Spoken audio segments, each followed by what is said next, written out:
My name is Chris Carpenter. I'm an alcoholic. And these are the 12 traditions, short form. 1, our common welfare should come first. Personal recovery depends upon AA unity. 2, for our group purpose, there is but one ultimate authority, a loving God as he may express himself in our group conscience. Our leaders are but trusted servants. They do not govern. 3, the only requirement for AA membership is a desire to stop drinking. 4, each group should be autonomous except in matters affecting other groups or AA as a whole. 5, each group has but one primary purpose, to carry its message to the alcoholic who still suffers. 6, an AA group ought never endorse, finance, or lend the AA name to any related facility or outside enterprise, lest problems of money, property, and prestige divert us from our primary purpose. 7, every AA group ought to be fully self-supporting, declining outside contributions. 8, Alcoholics Anonymous should remain forever non-professional, but our service centers may employ special workers. 9, AA as such ought never be organized, but we may create service boards or committees directly responsible to those they serve.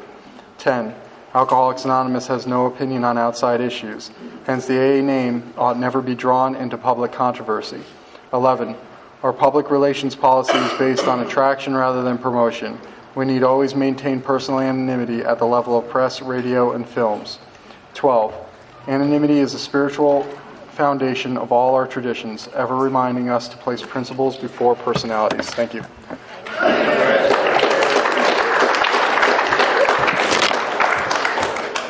Okay, we're asking, we're asking Wes to please come up and do the chips.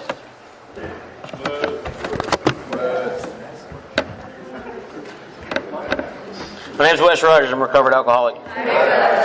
Here at Port Dimension, we have a chip system for times and sobriety. Anybody want to pick up one first aid chip?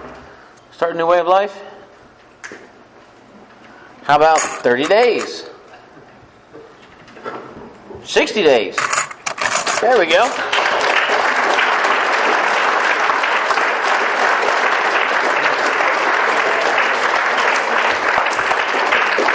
That's Dave. How about 90 days? Kevin. Here we go.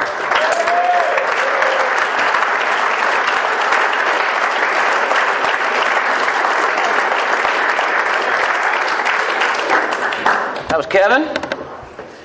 Got 6 months. 9 months. Ooh, slow night. All right, this time I'm going to turn it over. We've got some anniversaries tonight for home group members. So, Chris, who starts? Barbara.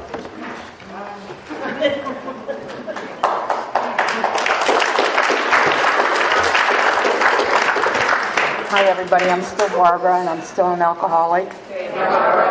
And I feel really honored to be able to do this.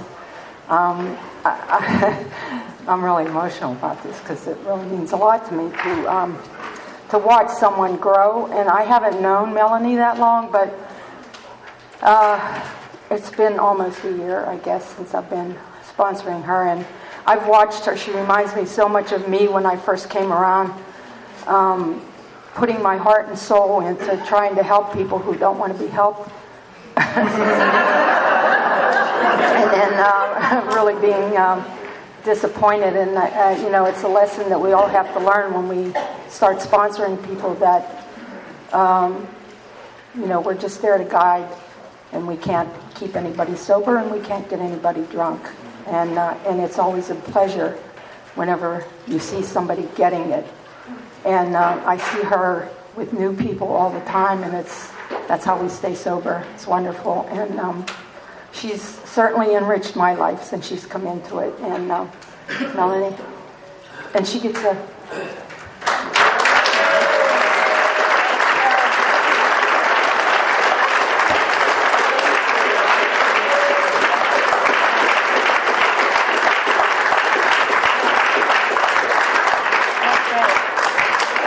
My name is Melanie. I'm an alcoholic. It says Melanie K. My initial changes tomorrow.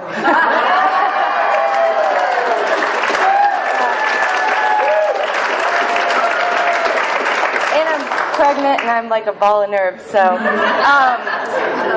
I never thought I was going to make it to AA. I'm going to keep it really short because I'm about to get emotional. I'm very grateful to be here and thank you guys.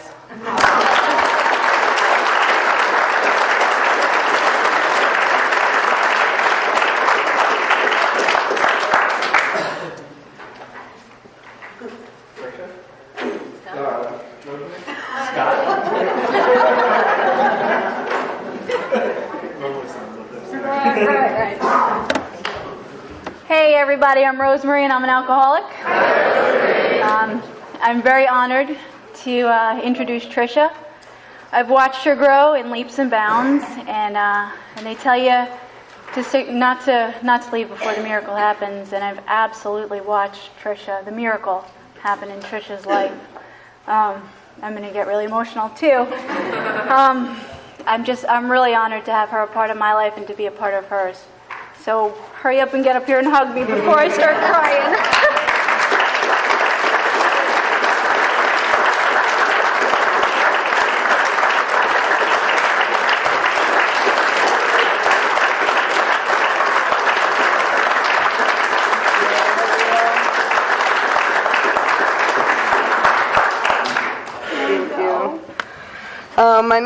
My name's Trisha. I'm an alcoholic, and a year ago, I never thought I'd be where I'm at today. All the miracles that are happening in my life, it's just unbelievable. I would have never even asked to be where I'm at today, and I'm just grateful that I found my higher power and grateful that you guys are here for me, and that's all I got. Thank you.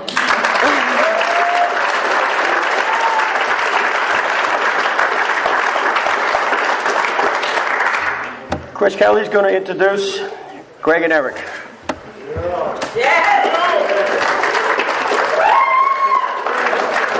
I'm now Carmen. Greg's turn first. My name's Chris Kelly. I'm alcoholic. And it's an honor and a privilege, as everyone has said, to share, to watch these people grow. And I don't know, Greg has grown, and Greg's been pretty easy to sponsor in the beginning. Not so much, and Greg's got a crazy schedule, so he's not here a lot. So when I do get to see him, it's always a good time. And you know, lately I've been asking Greg different things because Greg's a father and got some things going on in his life, and you know, it's cool to bounce things off of him. So come on up, Greg.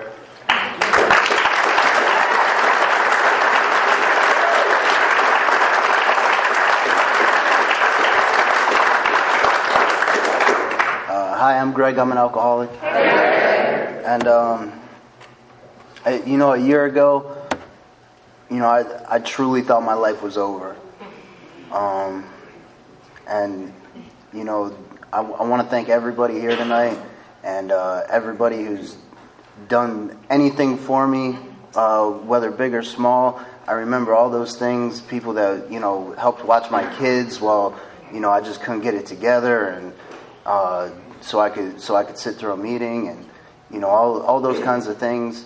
It means the world to me, and I feel like my life is just beginning now, and thank everybody.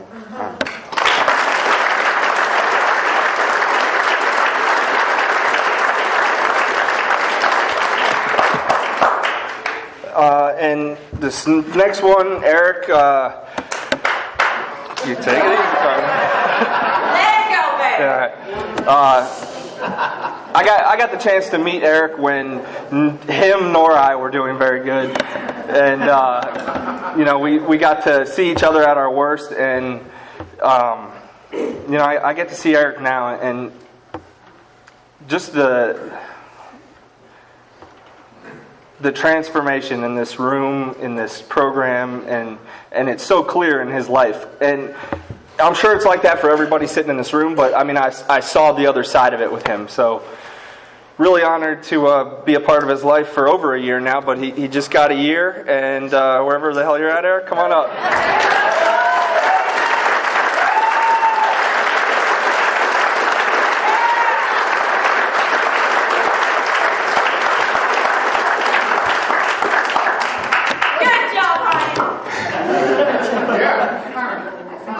hard to be humble.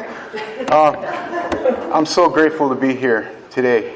Like Chris said, we saw each other at our worst. And, the best part about this whole program for me was realizing that I was completely hopeless.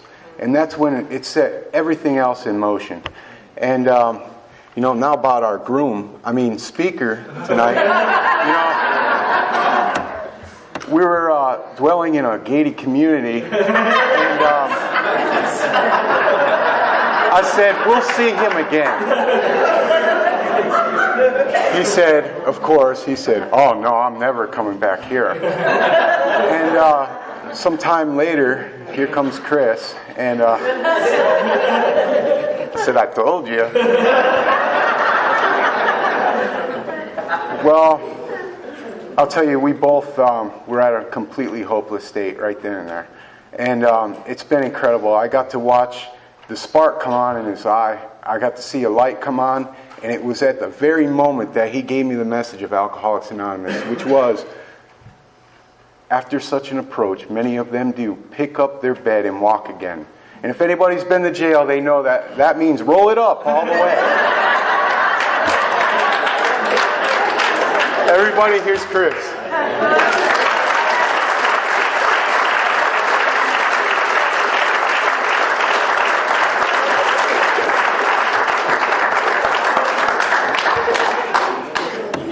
I'd like to roll it up right now. Eric, hold on. I just gave Greg one, and I'm giving Eric one. The group gives the snow globes, but my great-grand sponsor makes these engraved medallions, so I'd like to give Eric, and I just gave Eric.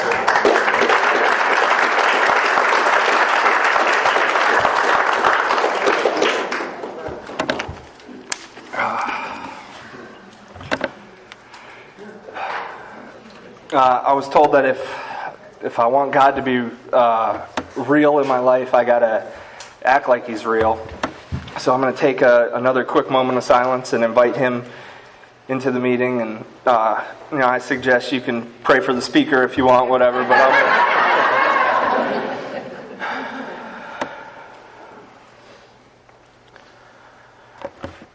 right.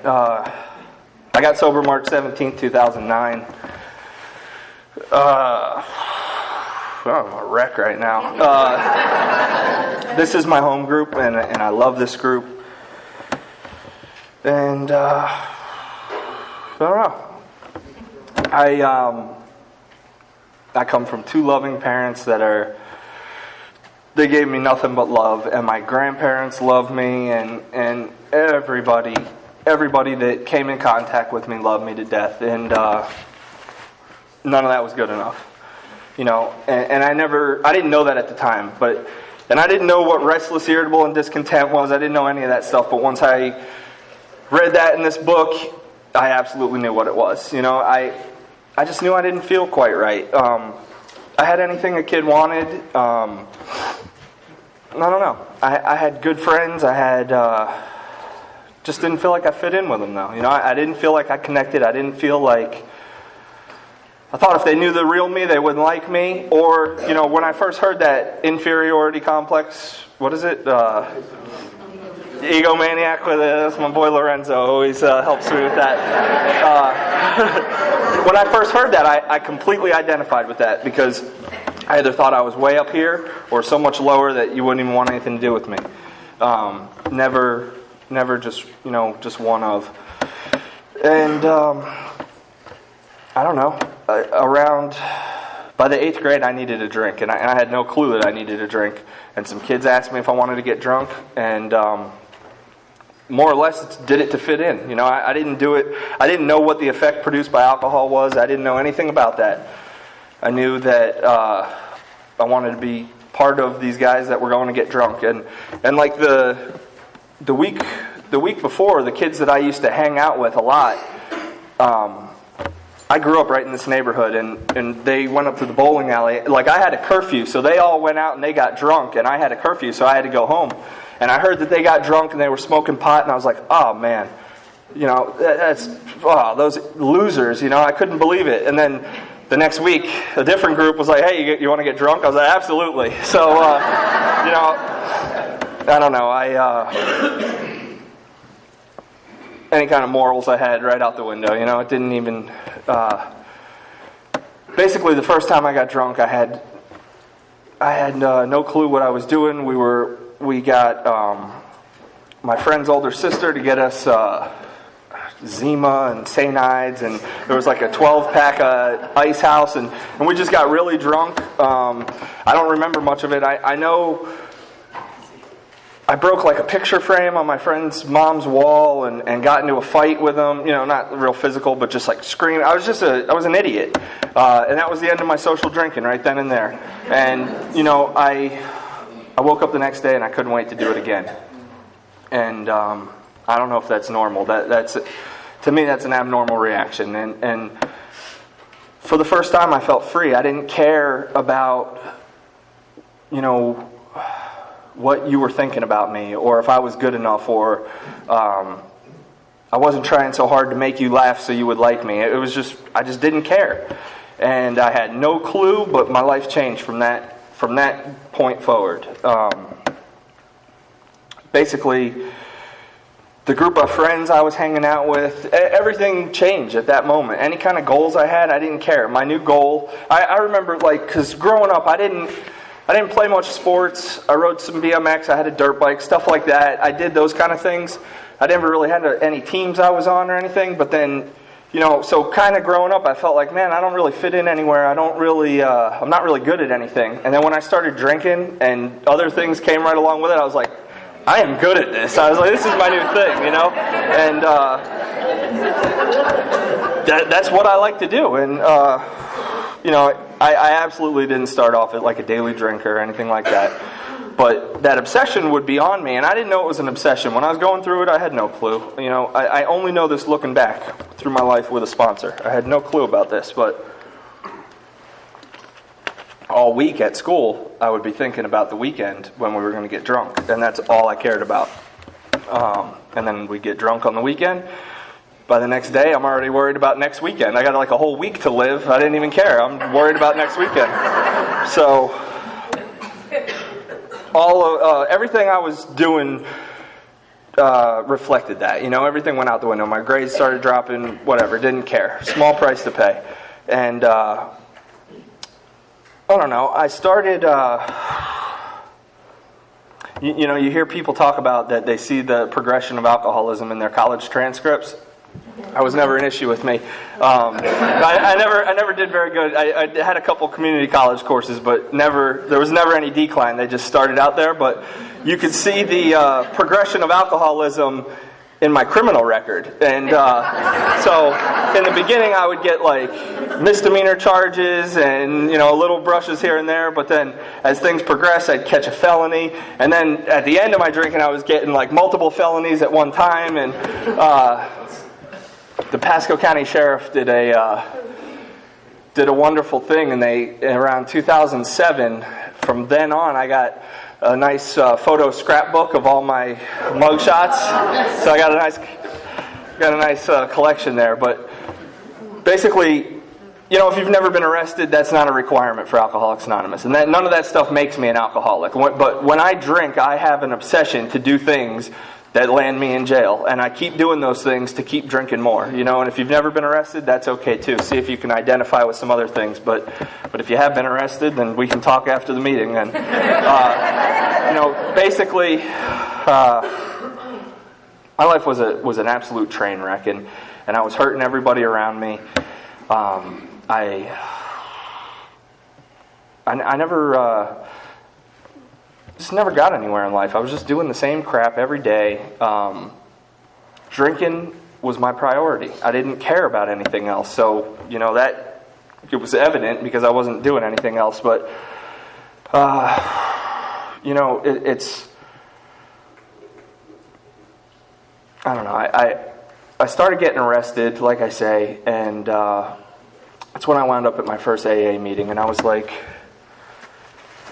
18 years old, I know, because I was an adult. I had been arrested before that, but I got arrested as an adult, and I wound up in the candlelight group, and Fausto was taking a birthday cake that night, and it was like the lights were low, and I was like, what the hell am I doing here? You know, there was like, it was, and I didn't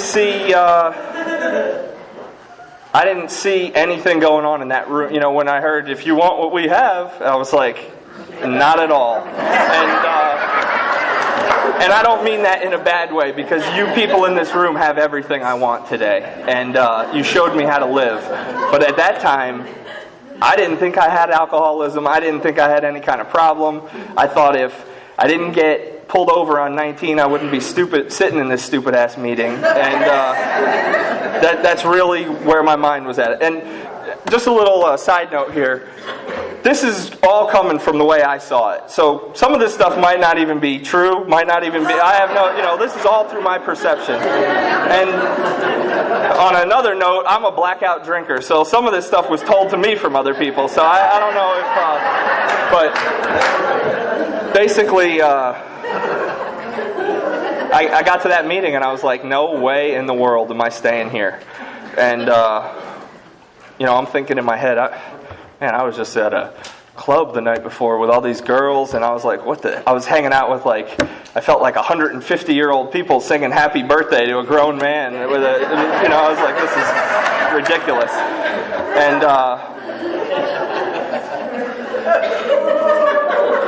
it's funny now, but it was, you know, I didn't even fit in AA. I didn't even feel like I fit in AA. I still felt, I don't know, I just, and it was all my doing. It was all me. You know, the book talks about every form of delusion that I'm going to have to prove myself not an alcoholic, and that's what I used. And my life kept spiraling out of control, and I kept winding up in jail.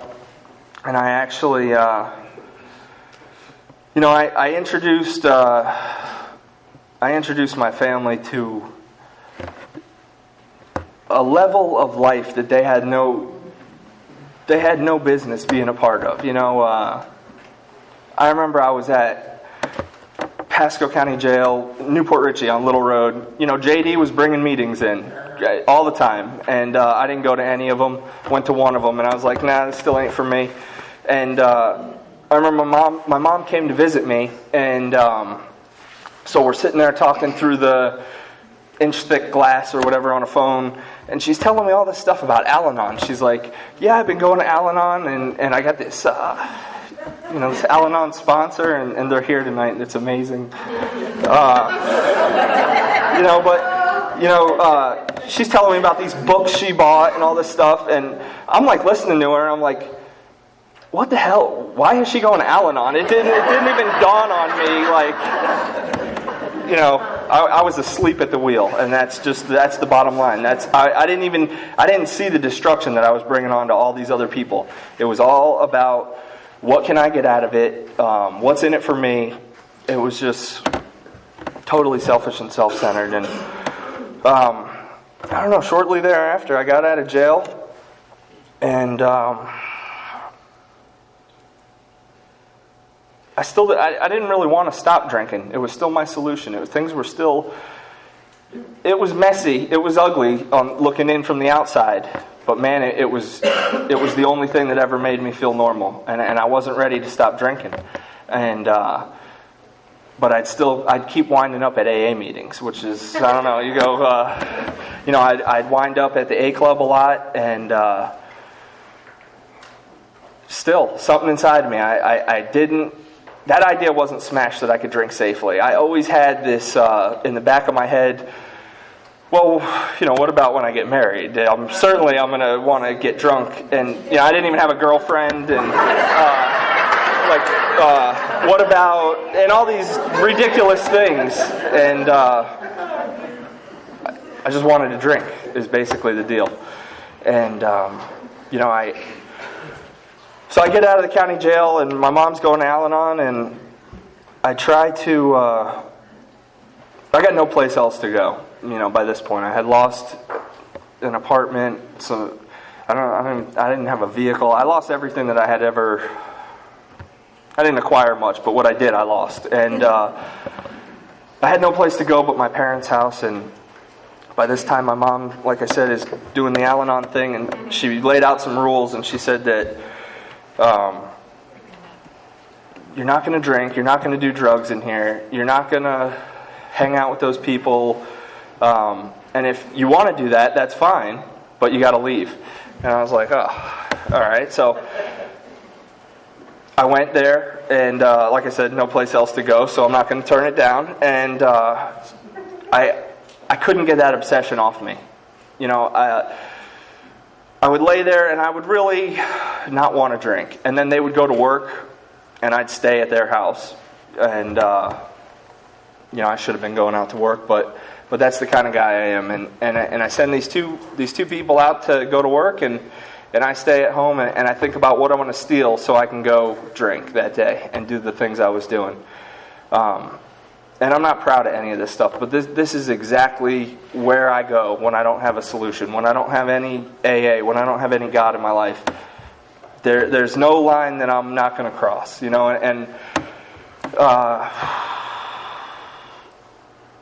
I left their house one afternoon, came back. My parents knew the deal, knew what I did. I went to get drunk. I came back home. They said, you can't stay here. I said, fine, I don't want to stay here anyway. And, you know, I left there. And I'm all like righteous, like, I don't want to be there anyway. And I have absolutely nowhere to go. I have like a bag of clothes. And I went walking. And I wind up at some pretty rough places. And so I'm hanging out at a house with no power that, you know, the bank is about to come take from these people that I used to hang out with. And I ripped some dude off for some money, and he came back with 5 people. And I stay up for a bunch of days, and then I sleep for like 24 hours straight. And then I stay up for a bunch of days, and then I sleep for like a day straight. And I'm on one of those down periods where I'm sleeping. And this dude and his brother and 4 dudes come in and start beating the crap out of me. And that's just a small price to pay for the life I was living. You know, it was just no big deal. That kind of stuff, whatever, that happens. And it was a rude awakening. There was, you know, no power on. I'm getting beat up, and it was like this time of the year. It was really hot, and I remember I was just bleeding out of every place. And so I'd show back up at my parents' house on Sundays to get a meal. They'd let me do that. So I'd come, and they'd let me get a meal. And, you know, if I had clothes there, they'd let me swap them out, and then they'd kick me back out. And I'm sitting at their table, like, eating all this food, because that was, like, the one meal I ate all week. And, you know, they got that look just looking at me like it was past disgust. You know, it was past where did I go wrong. It was past all that. And it was, you know, I got black eyes, half my tooth is chipped off, I got cuts all over my face. And I'm really compassionate at a time like that, you know. And the best thing I can think to say is what? You know, what? With an attitude. Like what are you looking at? And, you know, that's who walked in here. That's the person, you know, I came here with my worst. And that is the person you guys got. And that's really, that's how it was. And, you know, the answer to that what is, you know, you're our only child and you're killing yourself, you know. And I didn't even see it. So it was a whole bunch of that. My life was a series of that kind of stuff. Truly was.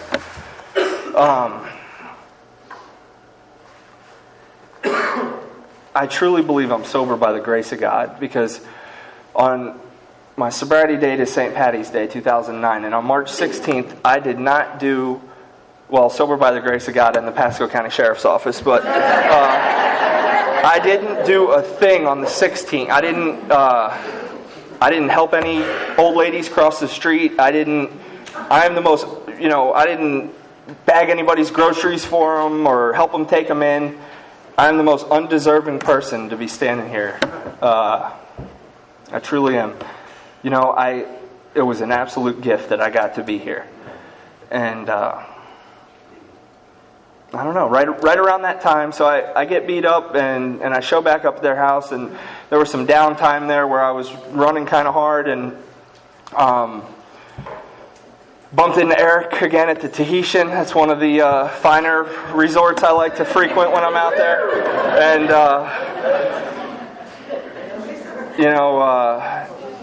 I was just bawling on the floor, and I was crying, and I didn't want what I had anymore. The whole time, I didn't want what you people had, but I still wanted some part of what I had. I still like that lifestyle, getting beaten up and everything. That was awesome.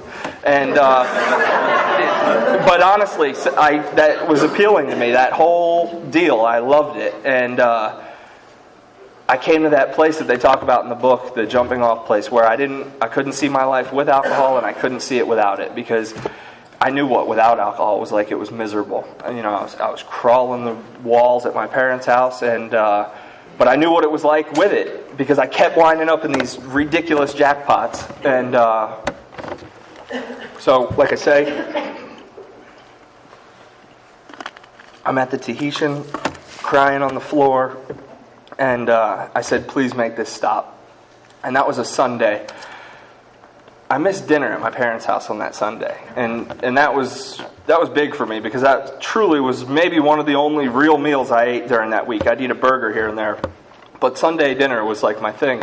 And so I missed that meal, and I go into a blackout, and I wake up Tuesday, it's like a couple days later, at a podium just like this.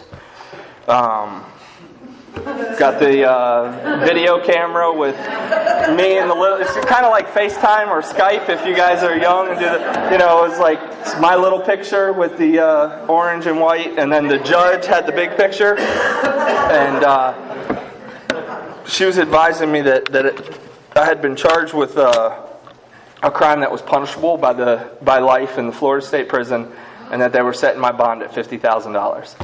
And I truly had absolutely no clue what had happened over those last couple days. And that's where I was at. I was just, but what Eric talked about, being hopeless, I knew that. And I felt that, and I never felt that before. I always had well, if she breaks up with me, that's fine, because I've been cheating on this girl, and I'll go live with her. Or if this dude won't hang out with me anymore, that's fine. I always had a backup plan, and this time I was out of backup plans. I was totally out of options. And I detoxed in the county jail, and it didn't cost $50,000, and it was disgusting, and I stayed up in medical for, I don't know, 10 days at least, and when I came back down to general population, I wound up in the dorm that I met Eric in the first time. A6I. We always commit felonies, so we wind up in the felony dorm. But I always wind up in A600, and I'm in there, and there's Eric, and I was like, no way. And I said, man, they gave me a PBL. Punishable by it's a little code lingo if you guys are ever in front of a judge. I said, they gave me a PBL, man. I don't know what's up. And he said, they gave me 2. And I was like, oh, man. And that's where we were at. And, that's what Greg said is exactly my experience, because I thought my life was over that day. And so wasn't the case. Really wasn't. So I didn't come into this thing, jump right in and be like, yay, I'm sober, let's go to AA. It wasn't even like that. It was this much of a bit of willingness to not do what I was doing. And it was that small. It was seconds and inches they talk about. And I didn't do anything to get here. I didn't do anything to cause that to happen. Well, I committed the crime, but I didn't do anything to cause any of this sequence of events to happen. So we started irregularly going to the meetings that they would bring in. And afterwards, Eric would say, you want to go to Starbucks? And then we'd go have a scoop of instant coffee in one of our bunks. And that's how my sobriety started. And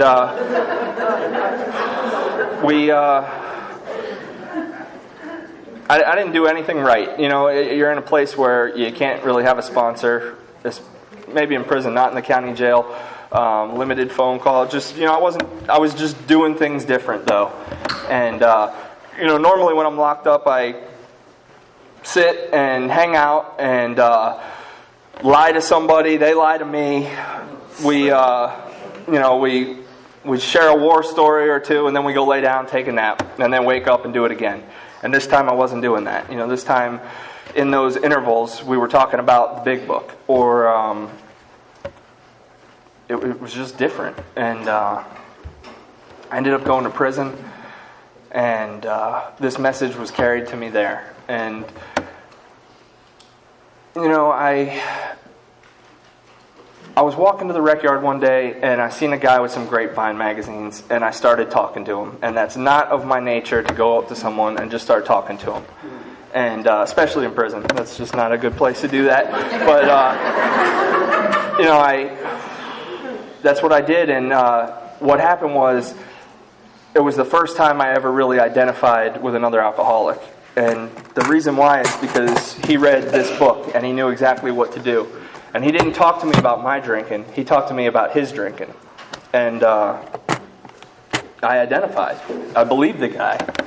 He was just another inmate. And he had turned himself in on an amend and didn't think he was going to prison, and he wound up in prison. And his sponsor started laughing and said, "Man, you must have some people to help in there." And I don't think he saw the miracle at the time, but he truly did help me. And you know, I got honest with the person for the first time in my life. Is basically what happened. For the first time in my life, I told someone my whole life story. You know, within a few days, I was doing a fifth step with this guy, and I had never done that before, and I never felt that way after that. And it absolutely, it was just that start that I needed. You know, it was the most freeing thing I did up until that point in my life, and it put me on fire for AA. It truly did. When I got out, I jumped right into this thing. There was no more. You know, I used to show up at meetings right when they would start, not really talk to anybody, and leave, and wonder why I stopped and got beers on the way home. And I used to wonder that, and that's not. I would be like, why doesn't this work for me? And, you know, I wasn't doing anything. I never had a home group. I never had a sponsor. I had Chris as a sponsor, but I didn't use a sponsor. I didn't do anything that you people told me to do. And I kept getting drunk. And this time, this was that first little change. So I get out. I went to a meeting that night. The night I got out, I got my sponsor that I currently have today that night.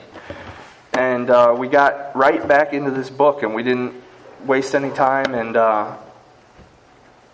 it absolutely saved my life. You know,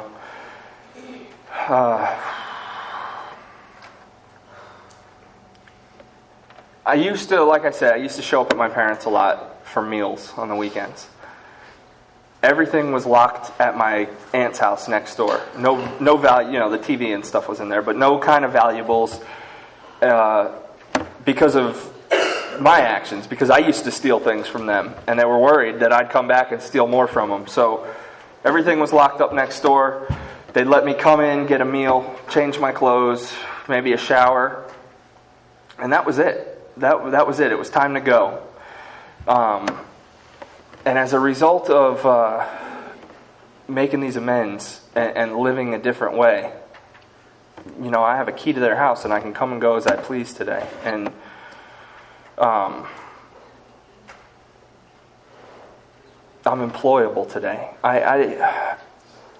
At the end, you know, I was always raised with good work ethic, and always raised to go to work and you make money and you pay your bills. And at the end, I couldn't pull that off.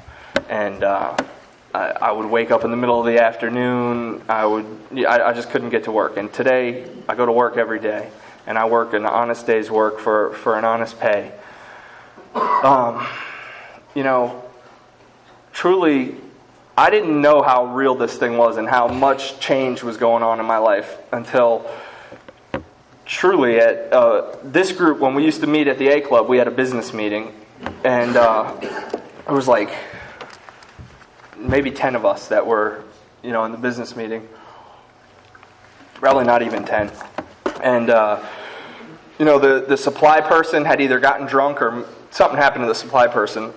And this was one of my first weeks out of prison, and they needed a person to go get half and half. We used to buy half and half styrofoam cups and 1 tub of coffee. And they gave me the group debit card. And it sounds like they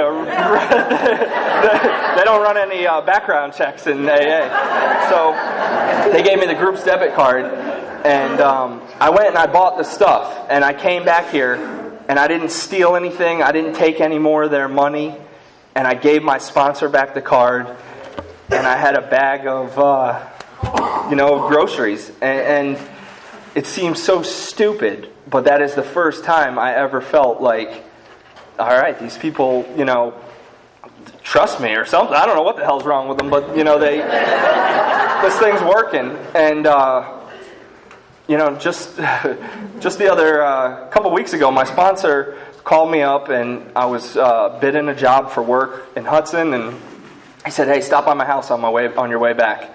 So I stopped by there, and he gave me his engagement ring to hold that he was going to propose to his fiancée with. And I truly, the bag of group goodies was more important to me at that time, than the engagement ring. It meant more to me. But I can look at that now and be like, look what AA did. Look what you people did, because that never would have happened. Absolutely never would have happened.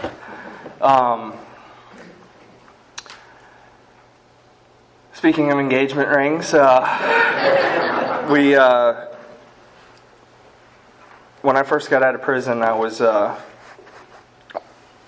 just out of prison and trying to get into a relationship, and really trying to work that angle, and it wasn't working out. And I said, all right, I'm gonna leave it in God's hands, whatever. I'm gonna leave it alone, and that's what I did. And a couple weeks later, we were. My grand sponsor and I were traveling down. Well, we were supposed to go to Tampa, but I'm always late. And I was like, I can't make a 7 o'clock meeting. And he said, that's fine, we'll go to St. Pete. So I wound up at a meeting I wasn't supposed to be at. And the only 2 seats were right in the front. And Dan and I went down there and sat down. And to hear the story from the other angle is cool, because it's a totally different. Well, it's the same thing, but it's just cool hearing the other angle of it. And the speaker that night, I'm going to marry tomorrow. And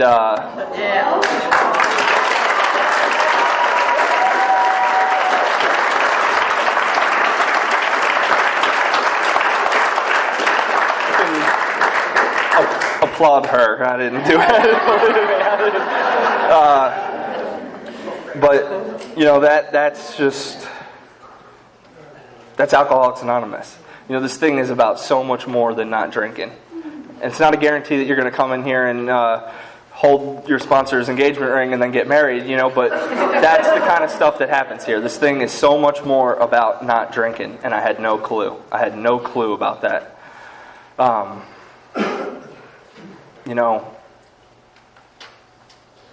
A year ago, it's been a year now, it doesn't even seem like it. I'm going to freaking cry. I had a surprise birthday party for my mom. And, I had a whole living room of all these women from Al-Anon. And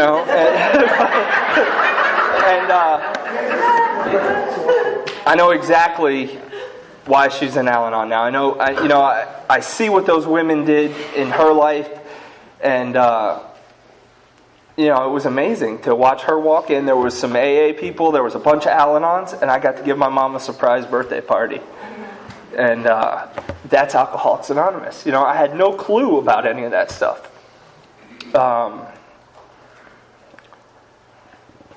Another party at my house we had for Melanie and her twin brother, who just celebrated 6 months, which is awesome. And it was their birthday, and it was on Father's Day. And after the crowd left, I gave my dad his Father's Day stuff, and I gave him this real sappy card that, we don't do that kind of stuff, And I love him to death, but I don't, we don't say that. And so I wrote this little sappy thing in there about being the, half the father that he has been. I'll be great. And a few weeks later, I found out that that's the day that Melanie's pregnant, and I think we conceived that day. So,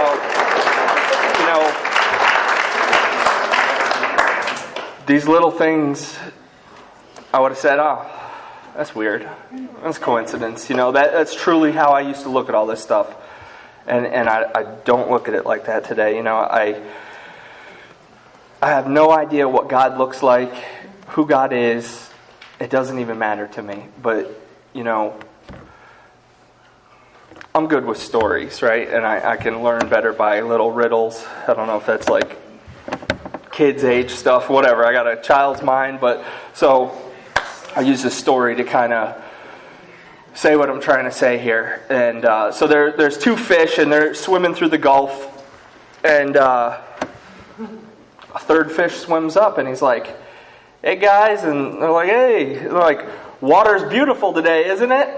And they're like, "Sure is." And then the third fish swims off. So the two fish are still swimming together, and they're like, once he got up out of sight, they looked at each other and they're like, "What the hell is water?" And, that's how I was with God. I had no idea. God is all around me, especially in these rooms. And I had no clue. I was totally asleep to it. I was not awake to it. The 12th step that talks about having had a spiritual awakening, I truly believe I was just sleepwalking through life. And I'm awake now. And I see these little things everywhere, and it's close to 8 o'clock on a Friday night. And I know that every person in here, normally, before we got here, would be pretty good and drunk right now on Friday night. But I see row after row after row of sober people, and we're happy, joyous, and free. And, I don't need to know who God is or what He looks like. I just got to keep coming back here and playing in the evidence. So, thanks for my sobriety.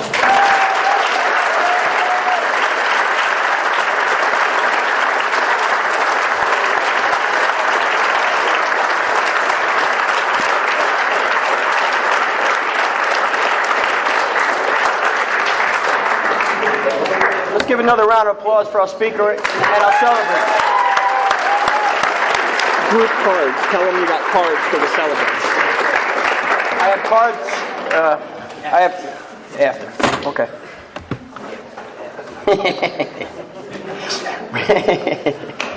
We passed the basket in accordance with the seventh tradition, which states that we are fully self-supporting, declining.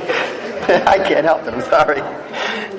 Declining outside contributions. If you'd like to become a member of this group, please see me or any other group member after the meeting. Would group members please raise your hands? If anyone is able to become a sponsor, please raise your hand. Okay, and we have Matt with the announcements.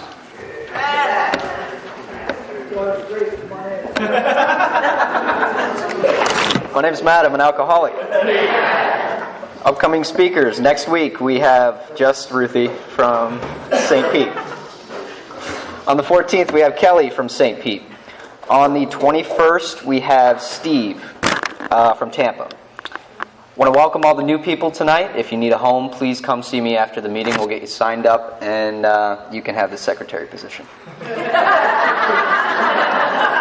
Literature and speaker CDs are available for donation on your terms. Or if you'd like, you can visit our website where you can download them totally free. If there are any home group members speaking, please let me know.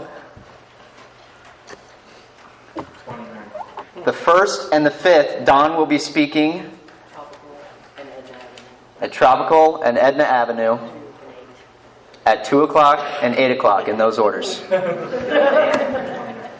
Dan will be speaking on the 29th. I'm sorry, I forgot my notes. I had them written down and I can't find it. Dan will be speaking on the 29th.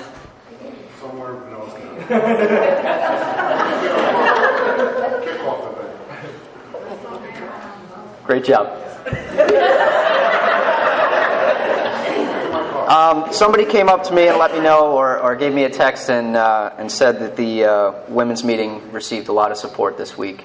And I want to thank all the women that came out because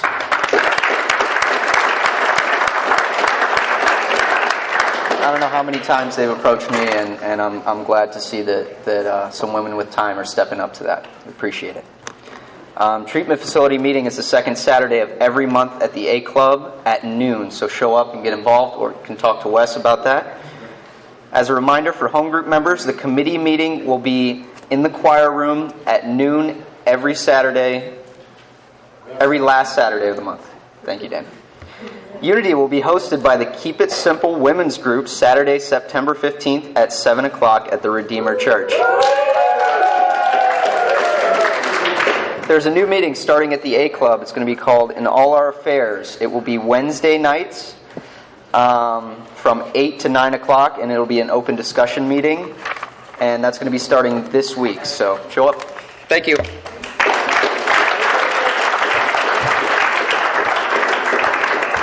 For the people that celebrated tonight, we have cards up here after the meeting. You can come up and get them. Okay, Jennifer will read the 10 promises. 10-step promises.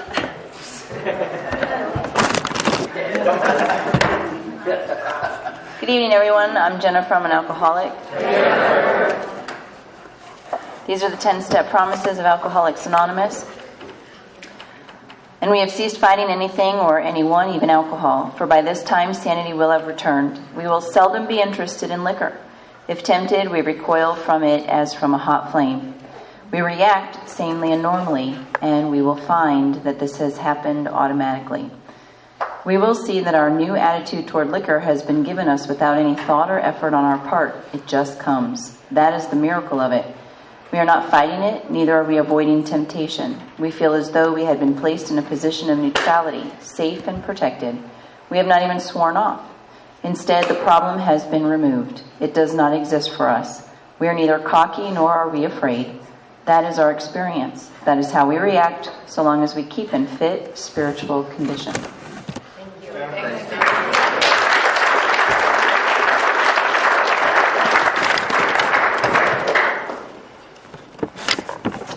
Travis is going to come up and close with the 12 traditions.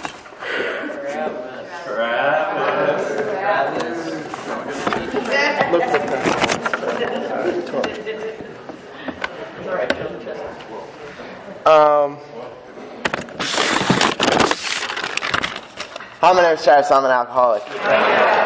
This is our 12th tradition long form. And finally, we of Alcoholics Anonymous believe that the principle of anonymity has an immense spiritual significance. It reminds us that we are to place principles before personalities, that we are actually to practice a genuine humility. This to the end that our great blessings may never spoil us, that we shall forever live in thankful contemplation of Him who presides over us all. We have a very wonderful way of closing. Very wonderful.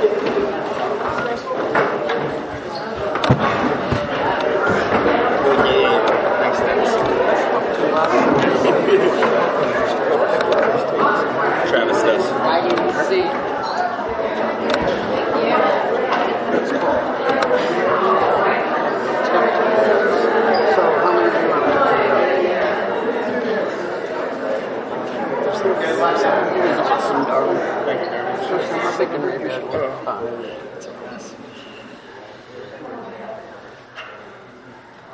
Chris, you want to say something?